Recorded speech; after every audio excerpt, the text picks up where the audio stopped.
எடப்பாடி பழனிசாமியின் முகத்தில் வந்த சிரிப்பு மகிழ்ச்சியில் அதிமுக தொண்டர்கள். நண்பர்களே, அதிமுக தொண்டர்களாக இருந்தீங்க அப்படின்னா மறக்காம நம்ம சேனலை சப்ஸ்கிரைப் பண்ணிட்டு இந்த வீடியோக்கு ஒரு லைக் பண்ணிருங்க.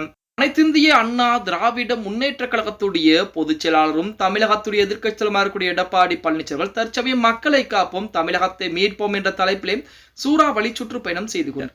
அப்படிப்பட்ட எடப்பாடி பழனிசாமி அவர்களை பொறுத்த வரைக்குமே முன்பு இருந்ததை விட இந்த 3 நாட்கள் மட்டும் மிக வேகமாகவும் மகிழ்ச்சியாகவும் செயல்பட்டு கொண்டிருக்கிறார் அப்படிங்கிற செய்திகள் தற்சமயம் உலா வந்து கொண்டிருக்கிறது அப்படி சொல்லலாம். நமது அண்ணன் எடப்பாடி பழனிசாமியுடைய பிரச்சாரத்திலே பார்த்தால் கூட உங்கள் அனைவருக்குமே தெரிந்திருக்கும். முன்புமே மகிழ்ச்சியாகவும் சுறுசுறுப்பாக தான் இருந்தார். ஆனால் இப்பொழுது அதைவிட மிகவும் சுறுசுறுப்பாகவும் மகிழ்ச்சியாகவும் இருந்து கொண்டிருக்கிறார் அப்படிங்கிற செய்திகள் என்பது வெளியாகிறது. எதிர்க்கட்சி தலைவர் எடப்பாடி பழனிசாமி கடந்த 3 நாட்களாக தனது எழுச்சி பயணத்தில் முன்பை விட உற்சாகமாக காணப்படும். எடப்பாடி பழனிசாமி அதிமுகவை கட்டுப்பாட்டில் எடுத்ததிலிருந்து வரிசையாக 10 தேர்தல்களில் தோல்வி அப்படிங்கிற பிம்பம் என்பது இருந்தும் அதை 2026 சட்டமன்ற தேர்தலிலே உடைத்தெறிவதற்குத்தான் எடப்பாடி பழனிசாமி அவர்கள் மிகப்பெரிய வேலைப்பாடுகளை பார்த்தார். இப்படிப்பட்ட ஒரு சூழலில் சமீபத்தில் நாமக்கலில் நடந்த பிரச்சார கூட்டத்திலே எடப்பாடி பழனிசாமி வரவேற்பதற்கு பேனர்கள் என்பது வைக்கப்பட்டிருந்தது. அந்த இடத்திலே விஜயுடைய போட்டோவும் எடப்பாடி பழனிசாமியுடைய போட்டோவையும் விஜய் ரசிகர்கள் அடிச்சிருந்தாங்க. அது மட்டுமல்லாமல் அதே நாமக்கல் மாவட்டத்தில் நடந்த ஒரு பிரச்சார கூட்டத்திலே பார்த்தீங்கன்னா எடப்பாடி பழனிசாமி பேசிக் கொண்டிருக்கூடிய அந்த வேளையிலே தமிழக வெற்றி கழகத்துடைய கொடி என்பது அந்த இடத்திலே பறக்கவிடப்பட்டது. அது அதிமுக தொண்டர்கள் செய்ய கிடையாது, தமிழக வெற்றி கழகத்துடைய தொண்டர்கள் தான் செய்தார்கள் அப்படின்னு கூட.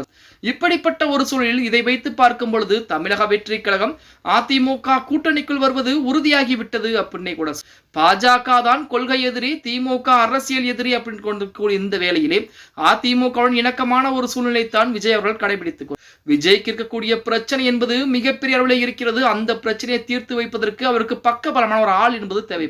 அவர்தான் எடப்பாடி பழனிசாமியாக இருக்க போகிறார் அப்படின்னே கொள்ளலாம். இப்படிப்பட்ட ஒரு சூழலில் எடப்பாடி பழனிசாமி அவர்கள் அந்த நாமக்கல் மாவட்டத்தில் பிரச்சாரம் செய்யக்கூடிய அந்த வேளையிலே தமிழக வெற்றி கழகத்துடைய கொடியை பார்த்தது தமிழக வெற்றி கழகம் எப்படி நம்முடன் கூட்டணிக்குள் வருவார்கள் அப்படிங்கிற நம்பிக்கையிலே எடப்பாடி பழனிசாமி தற்சமயம் வரைக்கும் மிகப்பெரிய அளவிலே பிரச்சாரமும் உற்சாகமான பிரச்சாரமும் செய்து கொண்டிருக்கிறார். இப்படிப்பட்ட சூழலில் எடப்பாடி பழனிசாமி அவர்களை பொறுத்த வரைக்கும் இந்த நிகழ்வுக்கு பின்பு எடப்பாடி பழனிசாமி மிகவும் உற்சாகமாக இருந்து கொண்டு அது மட்டுமல்லாமல் அதிமுகவை பொறுத்த வரைக்கும் 2026 சட்டமன்ற தேர்தலில் மிகப்பெரிய ஒரு வெற்றி வாய்ப்பை பதிவு செய்ய போகிறது. அதாவது கடந்த தேர்தல்களில் புறம் தோல்வியின் நிலைப்பாடு என்பது இருந்த போதிலுமே 2026 சட்டமன்ற தேர்தலிலே அதிமுக தொண்டர்கள் கிட்டத்தட்ட 2 கோடிக்கும் மேற்பட்டோர் இருக்கிறாங்க.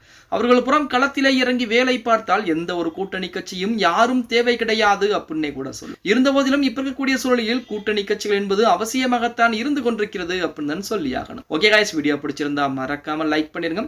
அப்படி இந்த வீடியோ ஃப்ரெண்ட்ஸ் அண்ட் ஃபேமிலிக்கும் ஒரு ஷேர் பண்ண மறந்துடாதீங்க. அப்படி நம்ம போடக்கூடிய வீடியோ பத்தின கருத்துக்களை கீழே மறக்காம கமெண்ட் பாக்ஸ்ல பதிவு நண்பா.